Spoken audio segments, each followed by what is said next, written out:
Welcome back to my channel. So guys, I'm outside, I'm walking. We have gotten a lot of snowfall for the past couple of days, so I'm just doing a little walking around. The road is a mess, as you can see here. Some persons traveled their walkway, some persons did not. It is windy at the moment and cold, so as you can see, I'm well dressed. If you want to come to Canada, don't let this stop you, right? Don't let the snow stop you.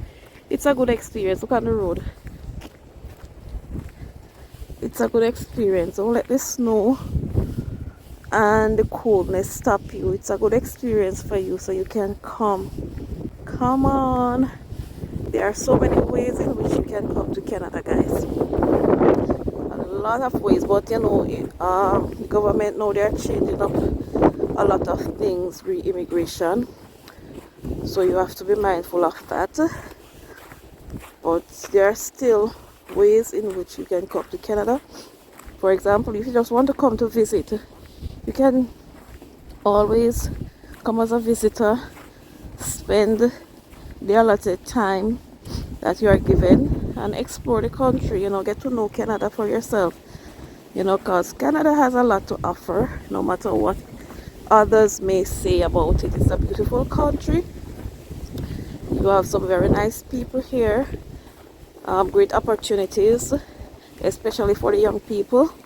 There are a lot of opportunities here for you. You just have to know what you're about and have a good mindset.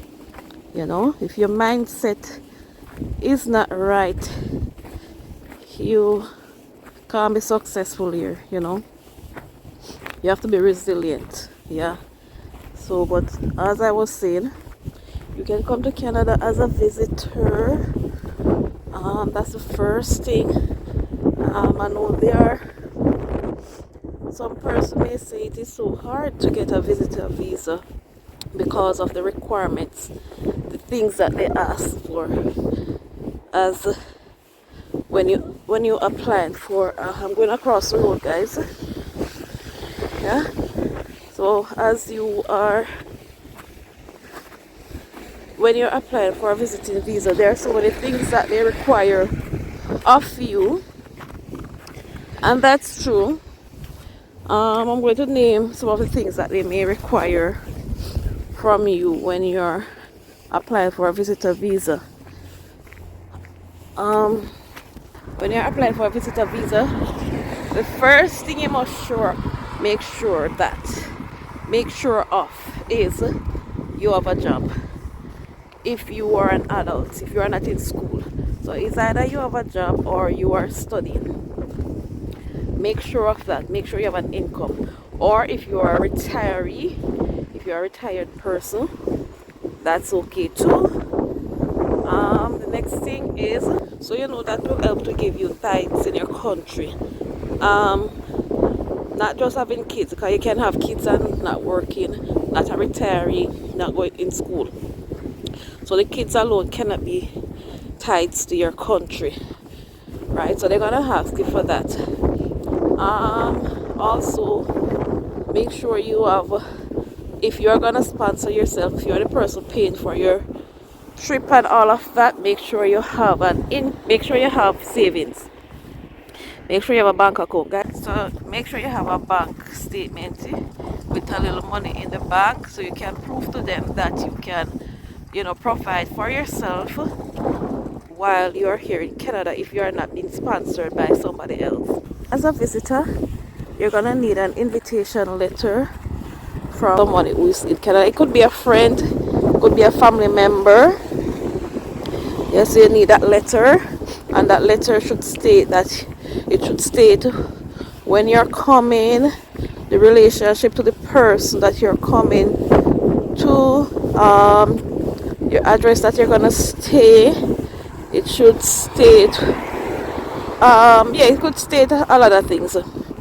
When you're coming, when you plan to leave, where are you gonna stay when you come, your relationship to the person that you will be staying with, and also who is gonna pay for your ticket, who is responsible for you while you're in Canada.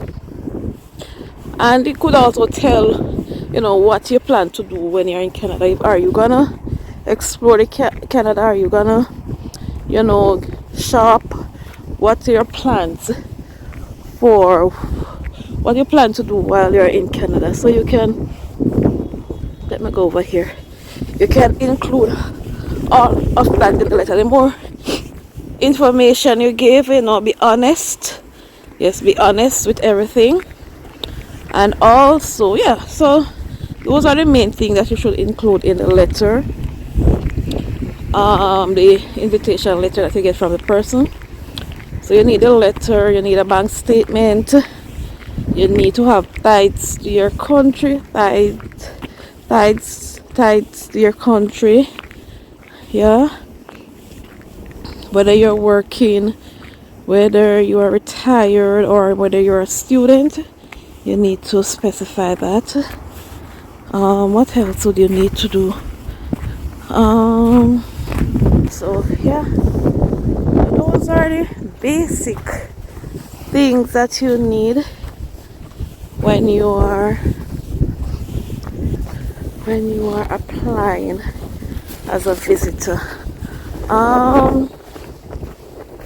If you're gonna come as a, what else? Oh yeah, so that's the first thing. That's one way in which you can come here.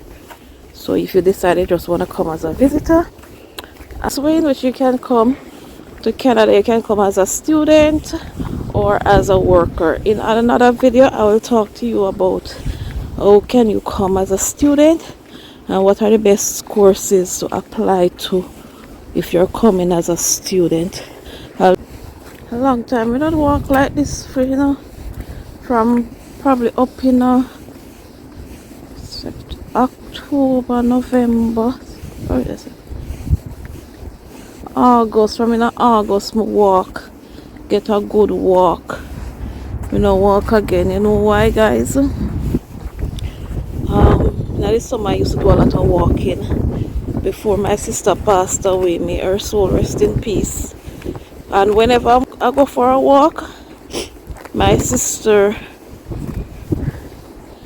is on the phone with me, and we talk for hours. I'm walk and I stop. This is one of the places that I would come to, and two of us. That is why I came back over around here. This is I will walk and I come around here over the park and sit down on the bench, and we will talk together over the phone. You know, we talk about everything. You know, everything. So this is the reason why I decided I want to just come around here, because this is one of my memory of her too. Yeah, so this is one of the memory of my sister, because I know each time when I come to this park, she's always on the phone with me and we're always talking together. Yeah, and then she passed in September, and from that, this is the first time I'm coming back around here. The first time I'm coming for a walk. I miss her so much, but only God knows. Only God knows. I miss her, guys. I think I'm still in denial, because it's like, you know, me expect to hear from her sometime. If my phone no ring, when my phone ring, most time as she, you know, and sometimes when my phone no ring for a while, it's like me wait to hear my phone ring and she calling, or to see her name pop up on my phone, you know. I miss her bad. Miss her, God knows, and only God can. Only God, He knows. Only God, He knows. So I think this is one of the sort of main road. Only God knows, guys. I miss her dearly. I miss her dearly.